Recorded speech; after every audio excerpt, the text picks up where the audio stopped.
Convido os irmãos a abrirem suas Bíblias no primeiro livro dos Reis, capítulo 8. Hoje vamos a partir do verso 54 até o final do capítulo, encerrando essa solenidade, ou pelo menos essa parte em que Salomão fala sobre na inauguração do templo, às vezes. Crianças, vocês sabem o que fazer? Ajudem os adultos, por favor. Eu peço reis, eles vão para Abacuque, eu falo capítulo 8, eles vão para o 12, mas vocês crianças estão atentas.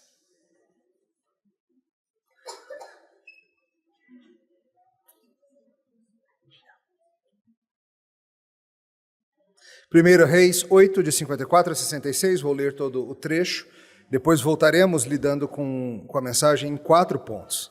Semana passada foram 7, então imagino o alívio do coração dos irmãos. Assim diz a Escritura. Tendo Salomão acabado de fazer ao Senhor toda esta oração e súplica, estando de joelhos e com as mãos estendidas para os céus, se levantou de diante do altar do Senhor, pôs-se em pé e abençoou a toda a congregação de Israel em alta voz, dizendo: Bendito seja o Senhor que deu repouso ao seu povo de Israel, segundo tudo o que prometera. Nenhuma só palavra falhou de todas as suas boas promessas, feitas por intermédio de Moisés, seu servo. O Senhor nosso Deus seja conosco, assim como foi com nossos pais. Não nos desampare, não nos deixe, a fim de que se incline o nosso coração para andarmos em todos os seus caminhos e guardarmos os seus mandamentos, seus estatutos, seus juízos, que ordenou aos nossos pais. Que estas minhas palavras, com que supliquei perante o Senhor, estejam presentes diante do Senhor nosso Deus de dia e de noite, para que faça Ele justiça ao seu servo e ao seu povo de Israel, segundo cada dia o exigir, para que todos os povos da terra saibam que o Senhor é Deus, é que não há outro.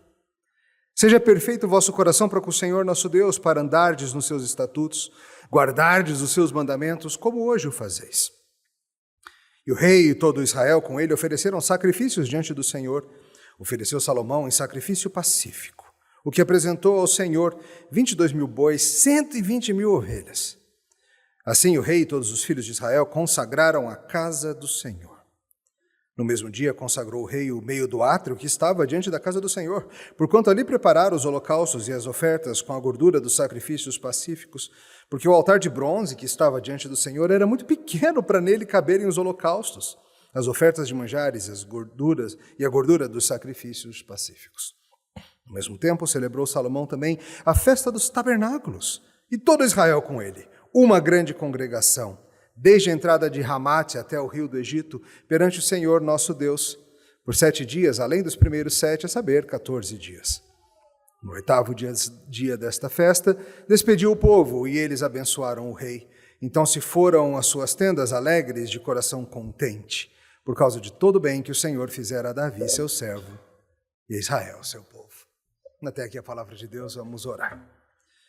Senhor, ao considerarmos a bênção e a festa, a bênção, o sacrifício, a celebração, a alegria, o amor derramado, o sangue vertido, que ao considerarmos esses versos finais do capítulo 8, o Senhor nos abençoe e nos ensine verdades imutáveis da Tua palavra. Em nome de Jesus. Amém. Crianças, vocês já aprenderam que seus pais têm algumas músicas que eles gostam de ficar ouvindo? Tem algumas canções, normalmente canções de amor, umas meio antigas que eles escutam e ficam: ai pai, essas músicas velhas aí que você gosta. Vou contar para você, um dia você vai gostar também. Talvez exatamente dessas, ou talvez de outras como essas, e os seus filhos vão dizer: ai mãe, que brega, ou qualquer coisa assim. O fato é que canções nos ensinam sobre a vida e a morte, e nelas nós aprendemos sobre como andamos, sobre como vivemos. Ano passado eu expliquei para vocês que em semana de mudança de minha própria idade, eu faço um exercício. Contei para vocês, alguns acham mórbido, não sei o quê. Eu não acho mórbido, eu acho um exercício em sobriedade, em humildade diante do Senhor, que é ver pessoas famosas que faleceram com a idade que eu estou completando neste ano. Eu acho o máximo, eu fico ansioso e eu fico até preocupado, eu me luto comigo mesmo para não ver antes da hora, tem que ser na semana.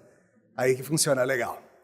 Neste ano, 45, a lista não era tão grande de gente que faleceu, mas 2 cantores me chamaram muito a atenção por falecerem aos 45. O primeiro deles, Freddie Mercury.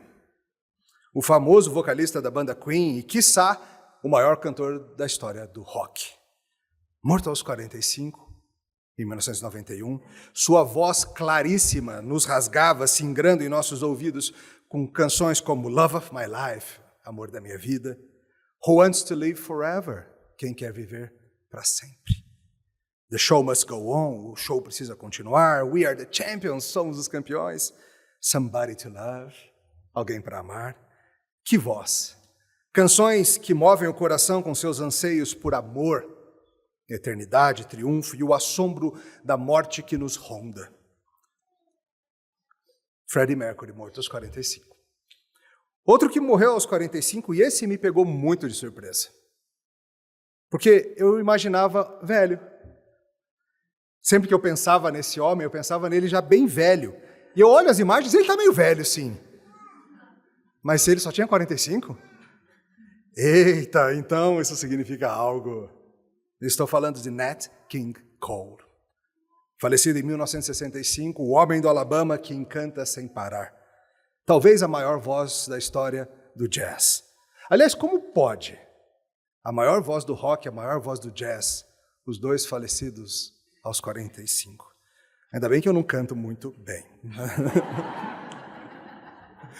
Outro dia eu sugeri a um amigo, cantor, que gravasse Nature Boy do Nat King Cole, que na minha humilde e correta opinião ficaria linda na sua voz. E ele disse que não. Me mandou um áudio dizendo que não ia gravar. Eu falei, eu fiz uma sugestão amigável. Ele disse, não. Algo como eu vou passar vergonha. Não tem como chegar na voz espessa do Nat King Cole. Ele não usou essa palavra, mas é essa a ideia de uma voz que foi tanto fumo para chegar nessa espessura. E Nat se foi aos 45, câncer pulmonar. Enquanto preparava esse sermão, eu estava ouvindo Nature Boy, Nat, cantando, e ele dizendo, a maior coisa que você vai aprender é a amar e ser amado de volta. Sem contar com Unforgettable, Love, uma música sobre amor, Stardust, Fly Me to the Moon, canções que nos ensinam sobre o que é a vida e o que é o amor. E a vida envolve essas coisas que as canções falam. Amor, gratidão, a proximidade fiel e protetora que pactos de amor trazem e os custos envolvidos neles, os sacrifícios que o amor exige. E esses temas estão conosco hoje no Templo de Salomão. O amor, as promessas, o sacrifício, os pactos, a festa, o encontro de gente que se ama e que anseia em viver para sempre. Hoje, em 4 pontos, nós veremos que desde o templo, o Senhor nos abençoa e celebramos paz com Ele por meio do seu sacrifício de amor. Desde o templo, o Senhor nos abençoa e celebramos paz com Ele através do sacrifício de amor. Nós vamos ver isso em 4 partes. A primeira delas é, quem nos abençoa é o fiel Deus do pacto. Olha de novo o começo do nosso texto, versos 54 e 56. Tendo Salomão acabado de fazer ao Senhor toda essa oração e súplica, estando de joelhos, com as mãos estendidas para o céu, se levantou de diante do altar do Senhor.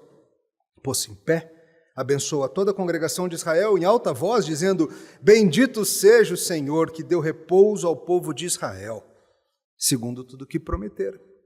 Nenhuma só palavra falhou de todas as suas boas promessas feitas por intermédio de Moisés, seu servo. Estamos em plena inauguração do edifício mais importante da história da antiguidade. Mais crianças do que as pirâmides do Egito, mais do que os jardins suspensos da Babilônia, muito mais do que o Partenon ou a Biblioteca de Alexandria. É o templo de Yahvé, o templo do Senhor, o local onde o único Deus que existe prometeu que estaria junto com o seu povo que ele escolheu para ser dele. No último sermão, nós vimos a oração que Salomão fez com diversos pedidos a Deus em prol do povo. Nós lidamos em 7 pontos com essas petições, pensando em como elas nos ensinam nós mesmos, como nós podemos melhorar nas nossas orações por nós mesmos, pelos nossos irmãos. E agora, fim-se a oração, Salomão estava de joelhos, com braços erguidos, ele se levanta e ele se volta para o povo. E agora ele profere sobre aquela multidão em alta voz, imagina, Muita gente. E ele falando bem alto. E também é uma bênção e ao mesmo tempo é uma oração. Mãe, mas ele acabou de orar, agora vai ser a bênção. São as duas coisas juntas. Porque entenda que quando nós proferimos uma bênção, por exemplo, no final do culto, como a gente sempre faz, nós não estamos simplesmente fazendo declarações de anseios do nosso coração para a vida de vocês. Nós estamos pedindo a Deus que faça essas coisas. Digamos que nós terminamos dizendo: o Senhor te abençoe e te guarde, o Senhor faça resplandecer o rosto sobre ti, tenha misericórdia de ti, o Senhor sobre ti levante o rosto e lhe dê a paz. Ou que eu termine, pastor Marcel, pastor Tarcísio, dizendo que a graça do Senhor Jesus, o amor de Deus Pai, o conforto do Espírito sejam convosco. Nós estamos fazendo o que exatamente? Isso é uma bênção, isso é uma declaração de algo que Deus nos dá para declararmos para vocês, mas ao mesmo tempo é um pedido, é uma oração. Eu não mando em Deus. Não é porque eu estou falando aqui que o Senhor vos abençoe, que Deus está obrigado a abençoar, porque eu, Emílio, falei. Não, eu só declaro o que a Bíblia declara e o Senhor faz o que Ele quer. É um clamor ao Senhor em prol de vocês, todos nós. Porque entenda, não há poder nas minhas palavras, não há poder em mim mesmo, não há poder em Salomão. O poder é do nosso Deus. E é importante dizer isso porque na nossa cultura brasileira nós temos essa noção muito entranhada, né, de tal do pedir a bênção para alguém. Alguns lugares, algumas famílias têm isso mais forte, mas geralmente um familiar mais velho, que os mais novos passam e falam: a bênção vó, e a pessoa diz: eu te abençoo e tal. Mas nenhum de nós é Deus. O que essa pessoa fala não produz realidade. É um anseio, é um desejo, é uma aspiração diante do Senhor de que algo bom aconteça na vida dos outros, mas as nossas palavras não são capazes de causar nada, só expressam nossos desejos bons. Mas quando nós clamamos isso ao Senhor, enquanto petições a Deus, então sempre Ele pode acontecer. E Salomão tem coisas a dizer abençoando o povo e ao mesmo tempo orando a Deus. Salomão se dirige àquela multidão gigantesca e diz essas palavras belas e santas. O conteúdo dessa bênção é belíssima, nós vamos ver com mais detalhes agora mesmo. Mas a pergunta primeira desse ponto é: o que garante que essas coisas bonitas que são ditas em prol de Israel têm sequer uma chance de serem cumpridas? O que garante que esse amor não vai falhar? Ele insiste no verso 56 que Deus nunca falhou em cumprir nada, percebeu? Ele deu repouso segundo Ele prometera. Nenhuma palavra falhou de todas as suas promessas feitas por intermédio de seu servo Moisés. E essa, queridos, essa é a razão pela qual nós podemos estar tranquilos quanto a tudo que virá nessa semana, nesse ano, para sempre. Porque nós temos promessas, juras de amor em nosso favor. Freddie Mercury, morto aos 45, cantava: alguém pode me ajudar a encontrar alguém para amar? E noutra canção ele lamenta: amor da minha vida, você me feriu. Você quebrou meu coração e me deixou. A história da humanidade é de promessas quebradas e corações partidos deixados no rastro de promessas vazias. Nat King Cole, morto aos 45 anos, cantou em Nature Boy: a coisa mais importante que você vai aprender é simplesmente a amar e ser amado de volta. E em LOVE, sigla de amor, ele canta: pegue meu coração e, por favor, não o quebre. Porque todos nós experimentamos o medo do que é amar e termos o coração destroçado por ele. Mas como encontrar um amor como esse, acerca do qual as canções falam? E como lidar com o medo de ter o coração espatifado de novo? Porque, sabe, quando nós olhamos para nós mesmos, nós sabemos que nós também não somos muito bons em cumprir nossas promessas, somos? Eu não tenho um histórico perfeito de promessas cumpridas, nem as que eu fiz, nem as que fizeram para mim. Você também não tem. Você nunca viu um mero humano que cumpra todas as suas promessas, mas o Senhor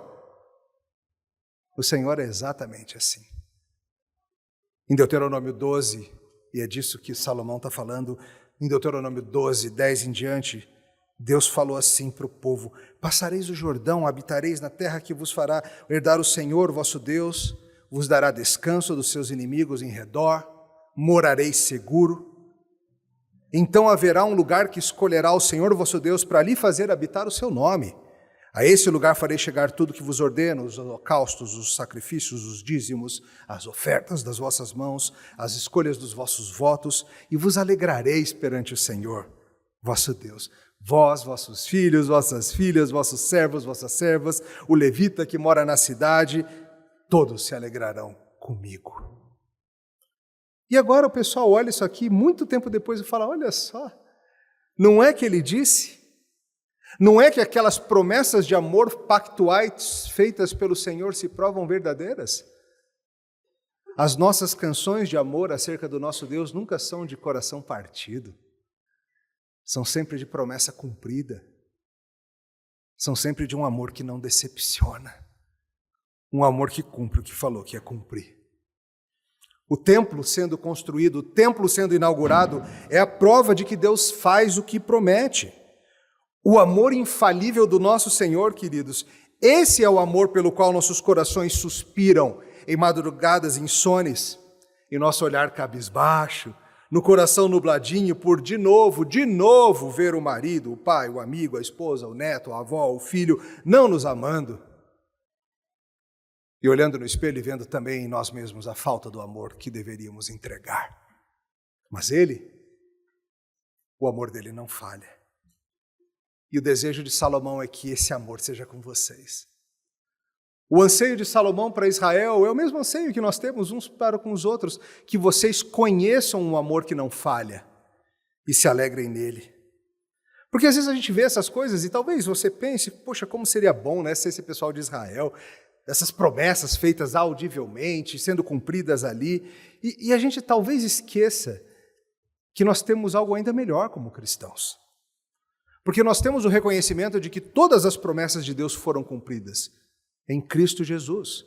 E ainda há algumas aguardando o cumprimento, e nós podemos ter a tranquilidade de que serão cumpridas.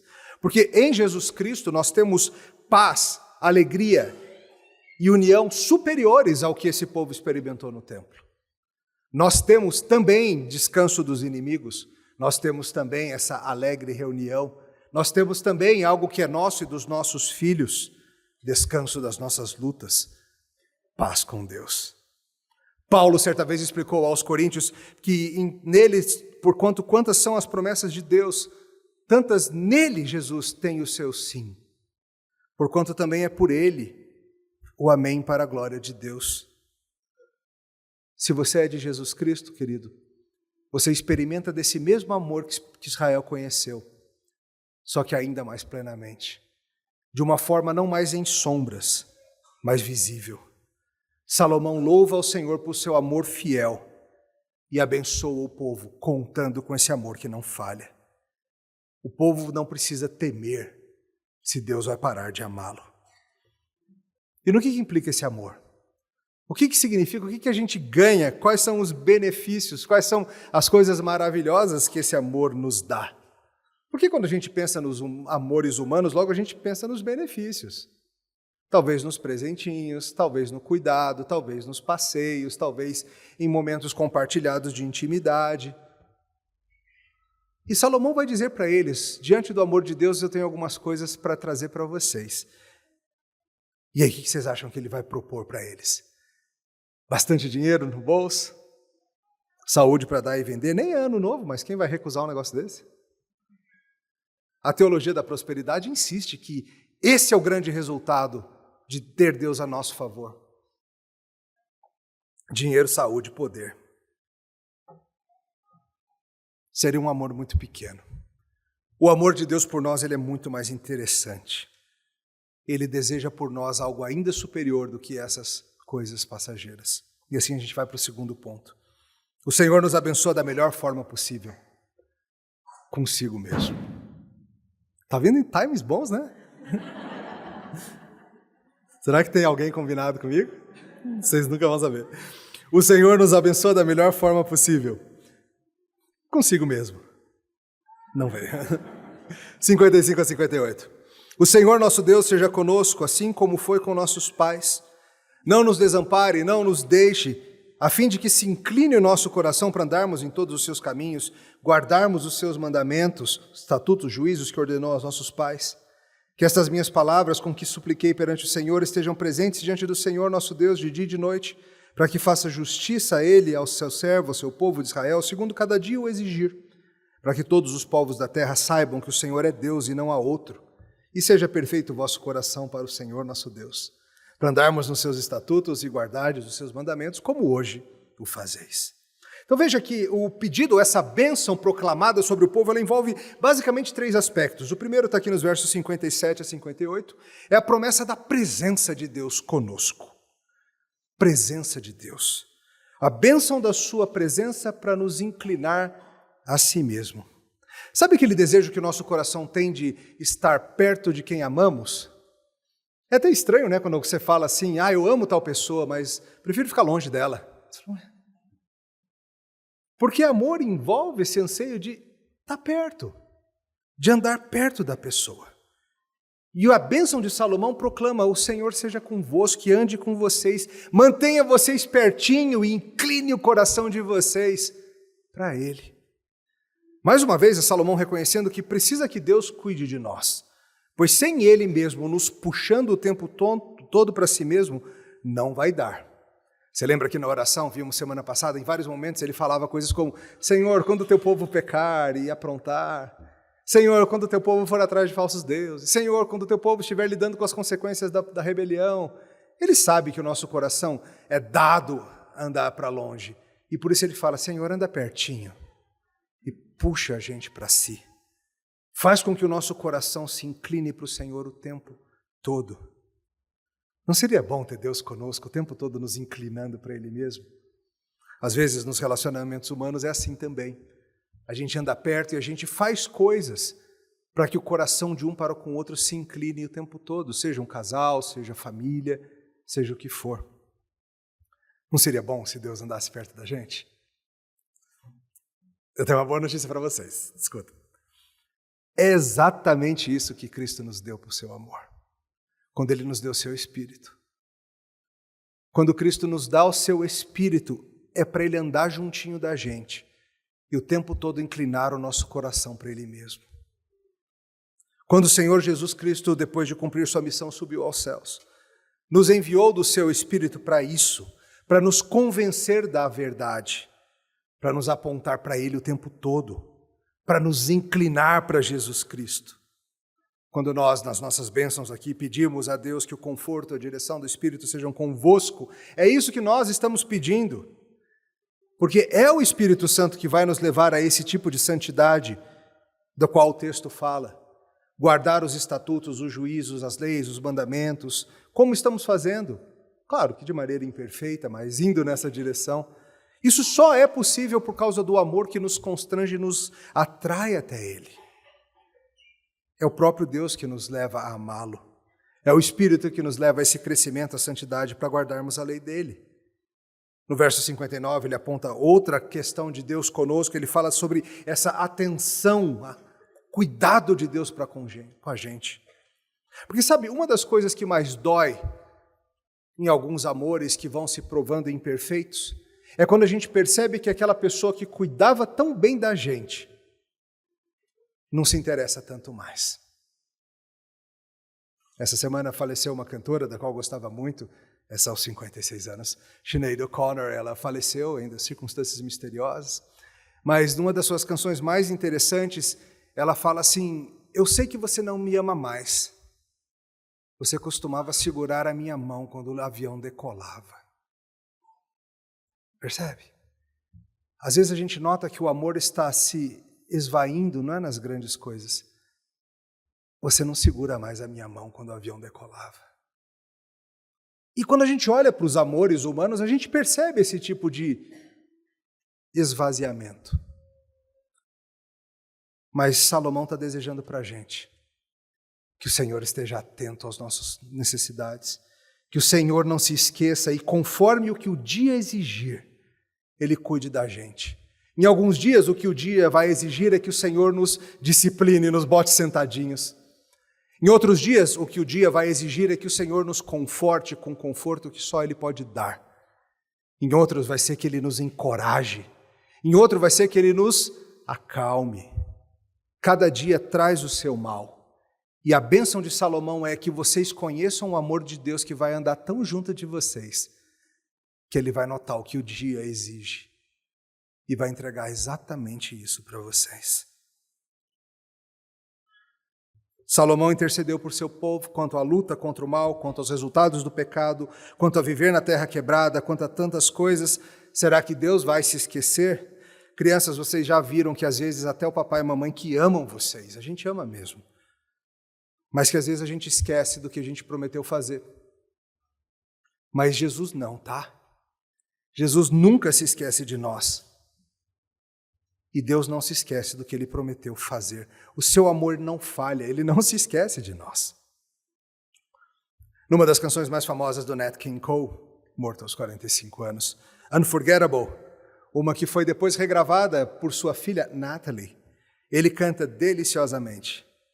Marcelo, você quer arriscar? Não. Também não vou. E a letra diz: inesquecível, de todas as formas e para sempre. É assim que você será. E por isso, querida, é incrível que alguém tão inesquecível pense que eu sou inesquecível também. É aquela sensação de que a pessoa é tão incrível e tão fora da curva. Não é possível que uma pessoa tão incrível assim me ache incrível também. Que alguém tão inesquecível me considere inesquecível também. E a pergunta que a música faz é: será que há alguma chance de ser esquecido? E a pergunta que o coração faz é: há alguma chance de Cristo se esquecer de nós? Porque Ele é tão grande, Ele é tão incomparável, Ele é inesquecível, Ele é o Rei de toda a terra. Mas assim como Nat King Cole, morto aos 45, podemos nos surpreender com um sorriso gostoso, pensando que alguém tão unforgettable pense que nós somos inesquecíveis também. Porque o Senhor, de quem Salomão está falando, nos ama antes do haja luz. Ele veio em missão e nela persistiu por nós. Estávamos com Ele na cruz. Estávamos com Ele pingando em rubra dor rumo ao solo. Estávamos na sua boca quando mandou dizer aos discípulos que saíssem por toda a terra. Estávamos lá quando Ele mandou as boas novas de que Ele tinha voltado. E aqui estamos nós, inesquecíveis, por causa do amor dEle. Aliás, sobre isso de sair pelos confins da terra, ele fala, esse é o terceiro pedido, versos 60 e 61, para que todos os povos da terra saibam que o Senhor é Deus e não há outro. Ou seja, o pedido dele não era apenas para que Israel conhecesse aquele amor, mas que esse amor transbordasse em direção a cada recanto do planeta. Que a glória do Senhor fosse vista no mundo, que os povos viessem a saber que Ele é Deus e não há outro. É claro que isso vai sendo resolvido aos poucos, não aconteceu naquela semana. Ainda estamos no processo de fazer acontecer. À medida que a glória de Deus vai sendo conhecida, há um sentido escatológico das nações vindo a crer. Nós lemos sobre isso hoje em Apocalipse 7. À medida que vamos em missão, levando o evangelho para as nações, e elas vão tomando conhecimento desse amor e vão se dobrando perante Ele. Pensa comigo, houve um tempo em que em todo o continente americano, ninguém sabia que Yahvé é Deus e não há outro. Ninguém. Todos adoravam falsos deuses. Ninguém conhecia o Deus verdadeiro. Adoravam a demônios, como o texto de Paulo hoje de manhã nos ensinou. Mas a mensagem do amor de Deus cruzou o mar, e aos poucos viemos a conhecer, e a terra vai crescendo em adoração ao Senhor, a sua glória vai sendo celebrada em Cristo. E Deus nos abençoa com sua presença que nos ganha, em não se esquecer nunca de nós, e em fazer seu nome grande e juntar essa grande multidão. Junto a isso, há o anseio de que nossas vidas sejam condizentes com quem somos. Como os autores lembram bem, na grande comissão, uma das instruções de Jesus qual é? Batizando-os em nome do Pai, do Filho e do Espírito Santo e ensinando-os a guardar todas as coisas que Ele tem ensinado. Então é isso tudo junto aqui. É muito parecido com a grande comissão. Que o amor do Deus que se mostra conosco seja conhecido das nações e elas possam aprender a amá-lo e obedecê-lo, a guardar tudo que Ele faz. como Nat King Cole cantou, morto aos 45 anos, a maior coisa que você vai aprender é simplesmente a amar e ser amado de volta. E é isso. O amor de Deus por nós bate que nem um bumerangue e nos puxa em amor para Ele também. A santidade não é uma obrigação ruim. É simplesmente alguém que conheceu um amor tão perfeito, aquele amor do qual as canções de amor tentavam alcançar. E você fala, finalmente eu encontrei. Eu vou me entregar. Esse é o amor perfeito. Esse foi o nosso segundo ponto. Mas como que a gente chega lá? Como que podemos ter esse amor em nosso favor? Pelo sacrifício, temos paz com Deus. Verso 62 em diante.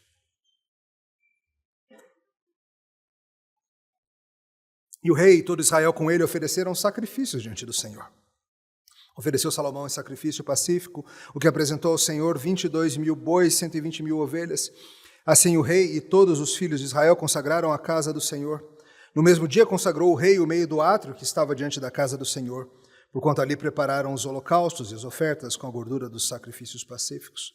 Porque o altar de bronze que estava diante do Senhor era muito pequeno para nele caberem os holocaustos, as ofertas de manjares e a gordura dos sacrifícios pacíficos. Até aqui. Passa-se então aos sacrifícios e celebrações. E percebam que eram muitos sacrifícios. Era uma quantidade gigantesca de sacrifícios de sangue que foram oferecidos no grande altar da recém-inaugurada casa do Senhor.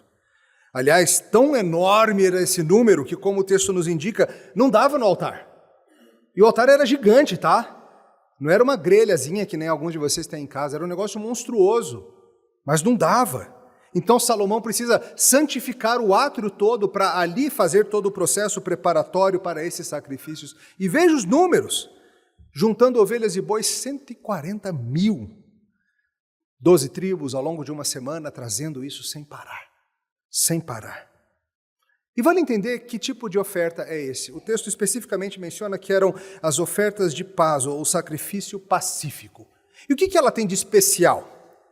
Ela é regulamentada em Levítico 3 e depois detalhada em Levítico 7. A oferta de paz, ela apontava para a comunhão que nós experimentamos com Deus por meio do sangue derramado. É a mesma alegria que Paulo fala em Romanos 5, justificados, pois, mediante a fé, temos paz com Deus. No Antigo Testamento, a fé era no sangue dos sacrifícios dos animais, apontando para a promessa, nos colocando em paz com Deus. Agora é ainda melhor, é a fé no sacrifício perfeito de Cristo que nos põe em paz com Deus. Daqui a pouco nós vamos juntos comer e anunciar essa morte, o sacrifício que nos deu paz com Deus. Segundo as prescrições, parte do animal era queimada ao Senhor, em particular a gordura e o sangue, mas o restante, sabe quem comia? E nisso essa oferta era diferente das outras. Algumas ofertas eram queimadas completamente. Os sacerdotes e os ofertantes comiam. Porque a oferta de paz leva a gente a comer junto com Deus. Parte é queimada, parte nos alimenta. Todo esse grande sacrifício que estava acontecendo aqui, gente, estava alegrando aquela multidão gigantesca de israelitas que tinham encontrado paz com o Senhor. E nós temos isso também, irmãos. Não existe adoração sem sacrifício, você tem que entender isso. Como não, pastor? Não, a gente está aqui, ninguém chegou aqui com bode ou ovelha ou coisa assim. Por que a gente não traz então animais para fazer sacrifícios? Porque o cordeiro macho sem defeito já foi sacrificado de uma vez por todas. E o sacrifício de Cristo Jesus foi tão especial e perfeito que ninguém ouse tentar acrescentar qualquer coisa a ele. Então nós chegamos aqui para adorar todo o dia do Senhor ousadamente, não é sem sacrifício, é no sacrifício de Cristo. É por intermédio de Jesus Cristo que temos acesso a essa bênção de estarmos diante do Senhor, reunidos, nos alimentarmos dele por meio da palavra e sacramento, celebrarmos quem ele é, o que ele fez. Veja que princípio maravilhoso. O Senhor nos convida a estar com ele. Ah, mas a gente precisa de sangue porque nós somos pecadores. Tudo bem, eu resolvo. Eu aceito esse tipo de sangue. Sério? É. Pode substituir, não precisa ser a gente mesmo morrendo? Não, eu aceito substituição. E uma vez satisfeita essa substituição, nós temos a alegria de desfrutarmos com Ele, nos alegrarmos na sua graça. Um amor perfeito que nos chame a si para sempre, que nos satisfaça e nos cuide, e nos alimentamos dele. Daqui a pouco nós vamos fazer isso. Nós vamos comer juntos em alegria diante do Senhor. A ceia do Senhor, claro, ela traz consigo diversos estados emocionais, por assim dizer. É uma ocasião de contrição, é uma ocasião de autoexame, sem dúvida. Mas não perca de vista o fato de que é uma refeição de amor pactual. Da alegria de quem se alimenta daquele que se ofereceu por nós. Nós comemos com alegria esse pão e bebemos com alegria esse cálice. Esse amor perfeito nos chama para si. Numa das suas canções mais famosas, Stardust, Nat King Cole, morto aos 45 anos, lamenta dizendo: quando o nosso amor era novo, cada beijo uma inspiração. Mas isso foi muito tempo atrás. E agora minha consolação é poeira de estrela numa canção. Amores humanos tantas vezes brilham, mas se tornam depois poeira, lembradas em canções bonitas, mas não mais ali. E ao vermos essa celebração toda, e ao vermos o que o Senhor fez por nós, ao vermos muitas vezes como nos empolgamos com a fé cristã e depois, a pergunta que surge é: como que esse amor vai ser mantido? Será que esse amor vai ser mantido? Amores humanos tantas vezes transitam na triste lembrança do que se foi, mas o amor divino, queridos, transita na certeza de que será cada vez melhor. E esse é nosso último ponto. No templo somos lembrados do que fomos e apontados para o que seremos. A partir do verso 65. No mesmo tempo celebrou Salomão também a festa dos tabernáculos e todo Israel com ele, uma grande congregação, desde a entrada de Ramate até o rio do Egito, perante o Senhor nosso Deus. Por 7 dias, além dos primeiros 7, a saber 14 dias.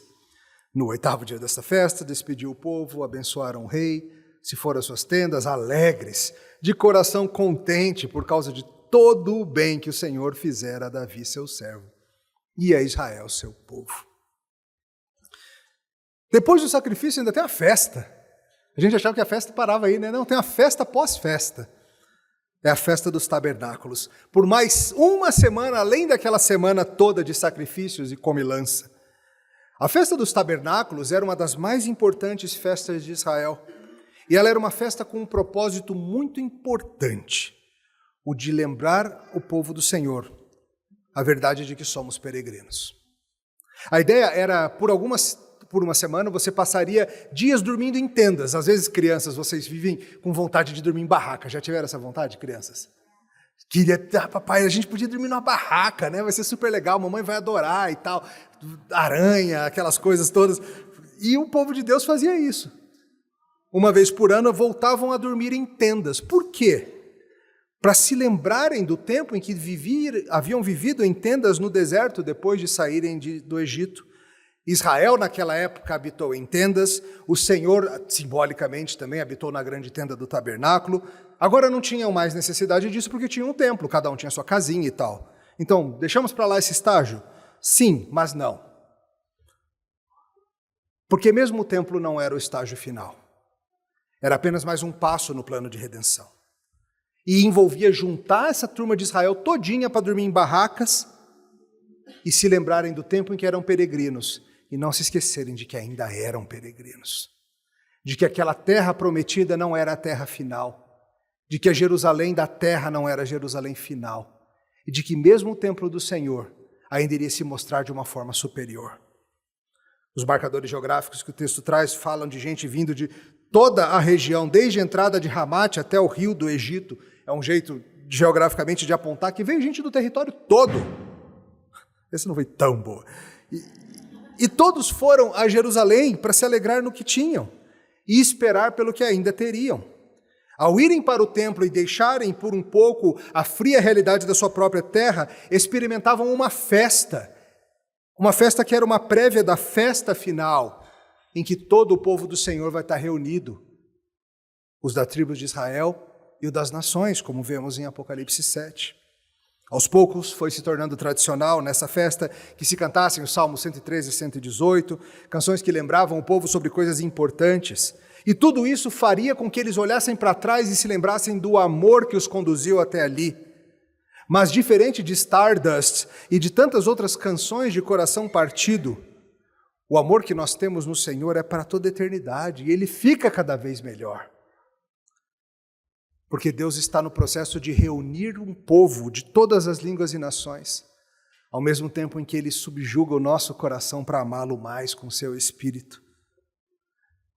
E isso aqui que está acontecendo, irmãos, é uma prévia disso tudo também. É por isso que o culto público é muito mais importante para a sua vida do que a sua devocional diária, sozinho lá no seu quarto, ou mesmo o seu culto familiar.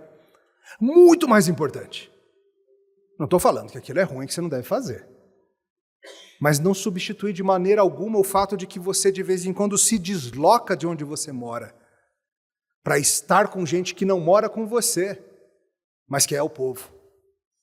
Para partilhar com eles da comida santa, para ouvir as palavras de bênção, para ser lembrado do histórico perfeito do amor dele e para receber de novo as promessas do amor que não vai parar. No Antigo Testamento, eles precisavam sair de casa e irem até o templo. Hoje nós precisamos sair de casa. E nós não vamos mais até o templo, mas nós vamos nos reunir com o templo de pedras vivas, que é a igreja.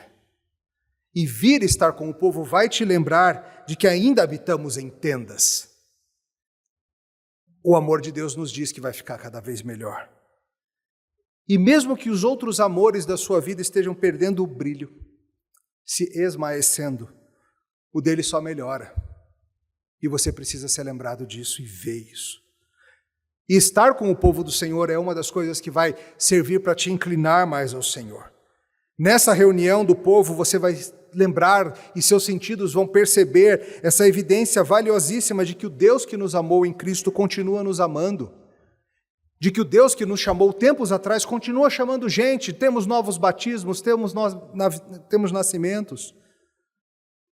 De que o seu amor não vai virar poeira de estrela numa canção que fala do passado, do que se foi, mas é um amor vivo que se pulsa por nós e dele nos alimentamos em vinho e pão. O povo de Deus todinho numa só festa. Hoje não tem como a gente fazer isso, né? Nós fazemos várias festas pequenas, por assim dizer. Hoje, na nossa cidade de Brasília, quantas dessas estão acontecendo? Aqui temos nós, temos para lá, para cá, tem um monte de igrejas fazendo a mesma coisa que nós estamos fazendo. Não tem como reunir todo mundo, infelizmente. Não tem igreja local ou estádio de esportes em que caibamos todos juntos. Porque o amor dele em Cristo tem se espalhado de tal forma que não tem como caber todo mundo mais junto. Lá nessa época tinha ainda. Agora, imagina um culto que junte todos os crentes do mundo. Imagina imprimir boletim para esse povo todo. E o berçário, como seria? Já está caótico aqui o nosso, imagina. Agora, melhor do que imaginar simplesmente todos do mundo, imagina todos do mundo e de todos os tempos do mundo. Isso vai acontecer, irmãos. Um dia estaremos juntos, não no templo, mas sendo o templo, ao mesmo tempo que estamos com o templo encarnado de Jesus Cristo. E teremos lá gente de todos os limites do reino de Deus, tanto os limites geográficos como os temporais.